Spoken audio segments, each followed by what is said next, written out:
What maintenance should be done on a garage door? Regular maintenance is essential to keep your garage door running smoothly, safely, and for as long as possible. Start by visually inspecting the door and its components.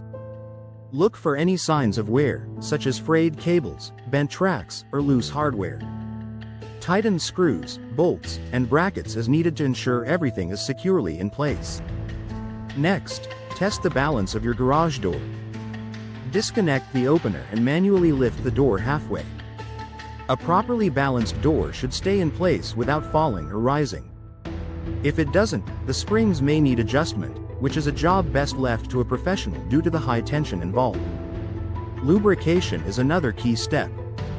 Apply a high-quality silicone-based or lithium-based lubricant to moving parts like rollers, hinges, and tracks. Avoid using grease or heavy oil, as these can attract dirt and cause buildup.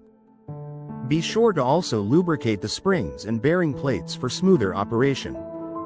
Check the door's safety features, especially the auto-reverse mechanism.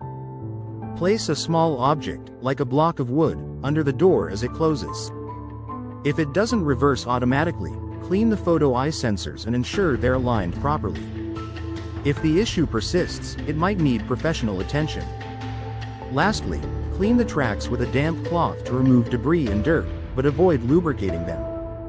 Also, inspect the weather stripping along the bottom of the door. Replace it if it's cracked or damaged to maintain a proper seal and protect against drafts or pests. Performing these tasks every 6 months can prevent costly repairs and ensure your garage door operates efficiently and safely for years to come.